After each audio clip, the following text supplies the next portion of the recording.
നമസ്കാരം. പ്രപഞ്ചത്തിൻ്റെ നിഗൂഢതകൾ തേടിയുള്ള മനുഷ്യൻ്റെ യാത്രയിൽ നിർണായകമായ ഒരു അധ്യായമാണ് ഗുരുത്വ തരംഗങ്ങളുടെ പഠനം.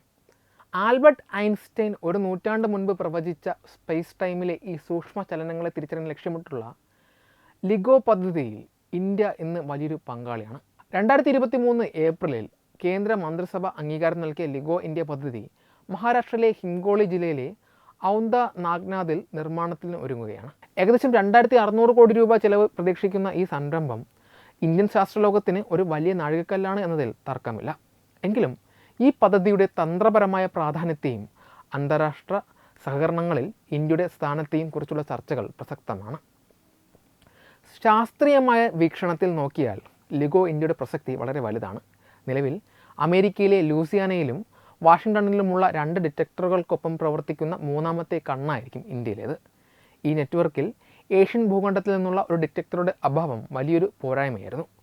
ഒരു ഗുരുത്വ തരംഗം ഉണ്ടാകുമ്പോൾ അത് പ്രപഞ്ചത്തിൻ്റെ ഏത് ഭാഗത്തു നിന്നാണ് വരുന്നത് എന്ന് കൃത്യമായി മനസ്സിലാക്കാൻ ലോകത്തിൻ്റെ വിവിധ ഭാഗങ്ങളിൽ ഡിറ്റക്ടറുകൾ ആവശ്യമാണ്. ഇന്ത്യയിലെ ഈ ഡിറ്റക്ടർ പ്രവർത്തന സജ്ജമാകുന്നതോടെ പ്രപഞ്ചത്തിലെ തമോദ്വാരത്തിൻ്റെയും ന്യൂട്രോൺ നക്ഷത്രങ്ങളുടെയും കൂട്ടിയിടികൾ കൂടുതൽ കൃത്യതയോടെ നിരീക്ഷിക്കുവാൻ ശാസ്ത്രജ്ഞർക്ക് സാധിക്കും.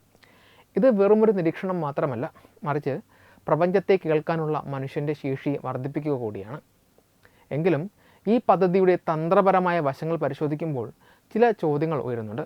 ലിഗോ ഇന്ത്യ അടിസ്ഥാനപരമായി രൂപകൽപ്പന ചെയ്തിരിക്കുന്നത് അമേരിക്കൻ സാങ്കേതികവിദ്യയുടെ ചട്ടക്കൂട്ടിനുള്ളിലാണ്. അതായത് ഇതിനകം വികസിപ്പിച്ചെടുത്ത ഒരു സാങ്കേതികവിദ്യയുടെ ഇന്ത്യൻ പതിപ്പാണ് ഇവിടെ നിർമ്മിക്കപ്പെടുന്നത്. ലോകം ഇപ്പോൾ 3ാം തലമുറ ഡിറ്റക്ടറുകളെക്കുറിച്ച് ചിന്തിച്ചു തുടങ്ങിയിരിക്കുന്നു. യൂറോപ്പിലെ ഐൻസ്റ്റീൻ ടെലസ്കോപ്പും അമേരിക്കയുടെ കോസ്മിക് എക്സ്പ്ലോററും ഇതിന് ഉദാഹരണങ്ങളാണ്.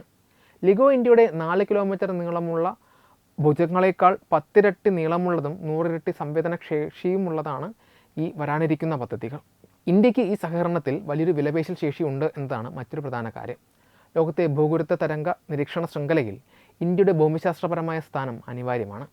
ഈ സാഹചര്യം ഉപയോഗപ്പെടുത്തി കേവലം ഒരു സാങ്കേതിക വിദ്യയെ സ്വീകരിക്കുന്ന രാജ്യം എന്നതിലുപരി അടുത്ത തലമുറ ഉപകരണങ്ങളുടെ സഹനിർമ്മാതാക്കളാകാൻ ഇന്ത്യക്ക് സാധിക്കും.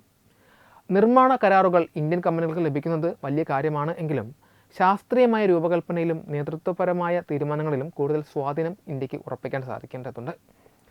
Raja Ramanna centre for advanced technology, institute for plasma research തുടങ്ങിയ സ്ഥാപനങ്ങളുടെ പങ്കാളിത്തം ഇന്ത്യയുടെ എഞ്ചിനീയറിംഗ് മികവിനെ സാക്ഷ്യപ്പെടുത്തുന്നു. ഇത്ര വലിയൊരു തുക അടിസ്ഥാന ശാസ്ത്ര ഗവേഷണത്തിനായി വിനിയോഗിക്കുമ്പോൾ അത് രാജ്യത്തിൻ്റെ ആഭ്യന്തരമായ വളർച്ചയ്ക്കും നേതൃപാടവത്തിനും എങ്ങനെ ഗുണകരമാക്കുന്നു എന്നത് നിരന്തരം വിലയിരുത്തപ്പെടേണ്ടതുണ്ട്. കേവലം ഒരു ആഗോള പദ്ധതിയുടെ ഭാഗമാക്കുക എന്നതിനേക്കാൾ ഉപരിയായി ആ മേഖലയിലെ ഭാവി സാങ്കേതിക വിദ്യകളെ നിർണ്ണയിക്കുന്ന ശക്തിയായി മാറാനാണ് ഇന്ത്യ ശ്രമിക്കുന്നത്. വരാനിരിക്കുന്ന പതിറ്റാണ്ടുകളിൽ ഇന്ത്യ ഈ രംഗത്ത് ഒരു സഹായകരമായ പങ്കിൽ നിന്ന് മാറി ഒരു മുൻനിര പോരാളിയായി വളരുമെന്ന് നമുക്ക് പ്രത്യാശിക്കാം. വെബ് ഡെസ്ക് തത്തുമൈ TV.